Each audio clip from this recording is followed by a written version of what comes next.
Hello there, Internet.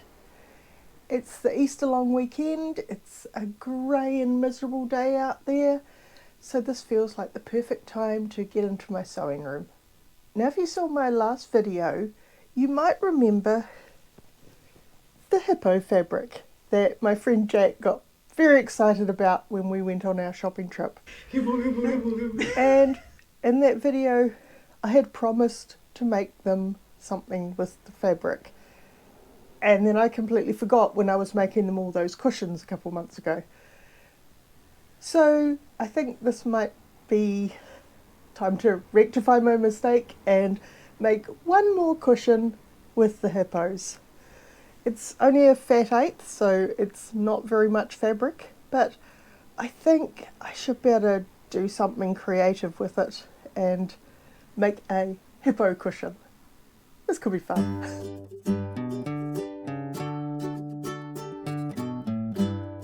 There's not a lot of fabric and the hippos are pretty big and spread out, so I don't want to chop them up. I think the best approach is going to be I cut the biggest square I can get out of the fabric and then add some kind of border. I want the final pillow to be about 18 inches square and the hippos are 10 inches, which will finish to 9.5. So that means I'm going to need about 5 inches of border, finishing to 4.5 inches on each side. If I add an inner border to the hippos to get it up to 12 inches, that means I can make my outer border out of 3.5 inch half square triangles. That's going to work out nicely. Maybe I could use something like the blue-green colours from the water on the inside and pull out another colour from the fabric for the outside. That browny yellow colour of the bird's wing might be effective. So I found this fabric, which is actually like a perfect match for the bird's wing, but I don't know if like floral is going to work with that. So even though that's like a really cool colour match, I don't think that's going to work.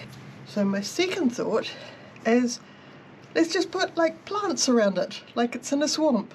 And then I need a contrast one.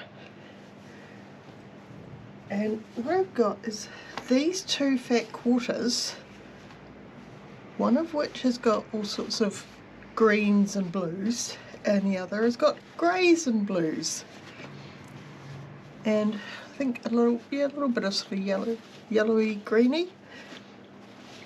And I think these could be really fun to do an almost scrappy but not quite. So I think that's what I'm going to do. I've changed my mind again. I'm looking at those squares as I cut them out, and I think there's going to be enough contrast between different parts of the fabrics that they could make a really interesting half square triangles on their own. I think it could be quite a cool swampy effect. So I'm going to try and match the pairs of square and get the best contrast I can across them all. Because my fabric is directional, I'll need to make sure I turn one piece 90 degrees so that the stripes run in the same direction on the half square triangles. And for half of them I'll have to sew the opposite diagonal. I really love how these half square triangles work together, but I don't think there's enough contrast with the border. I think it needs something between the hippo fabric and that inner border. This dark green might work. I might even have enough of it for a binding as well. Oh yeah, that's much better. I think I want to lay out the half square triangles so there's more contrast within the blocks than between them. This would have been a lot easier if I'd thought of it earlier, so I could have planned out which squares would go together.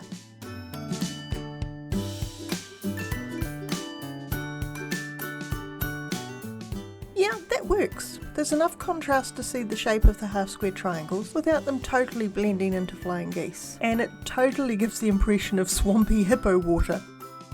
For the quilting, I want to try something I've never done before. When we bought the fabric, Jacq kept going, hippo, hippo, hippo. So I think I want to write that with my quilting. I don't think I could manage to write the words cleanly if I just freehanded directly into the quilting. So what I'm going to do is plan it out on paper first, then trace it onto the fabric. I think big bubbly letters are the most hippo-y shapes. And I'm making sure to connect the inside circles of the O and the P's to the outside so that I'm not going to have to break thread when I get to those.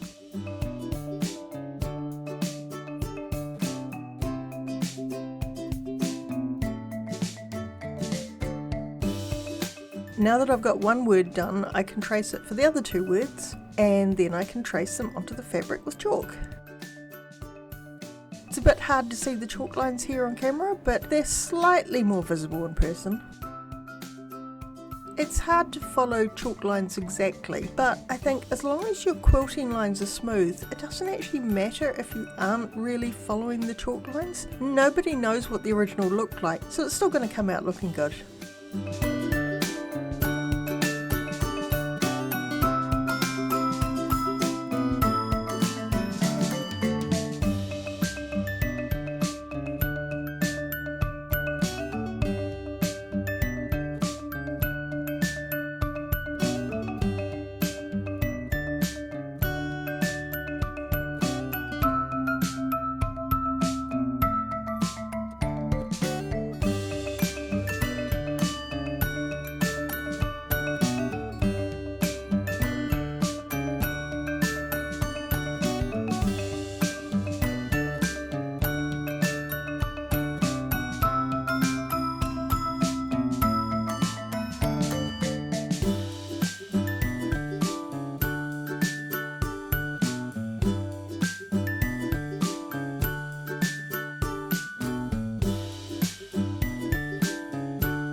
For the outer border, I just stitched in the ditch to enhance the contrast in the half square triangles.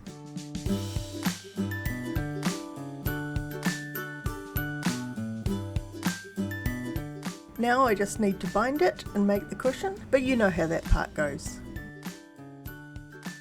Hippo, hippo, hippo!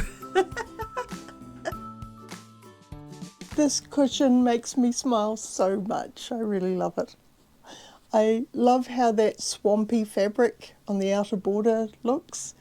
I love the fact that I had just enough of the dark green fabric from the inner border to make my binding.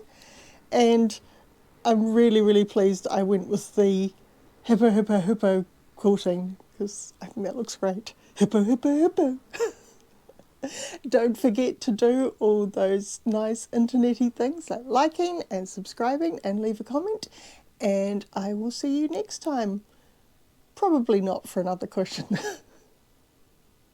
Ka kite anō, internet.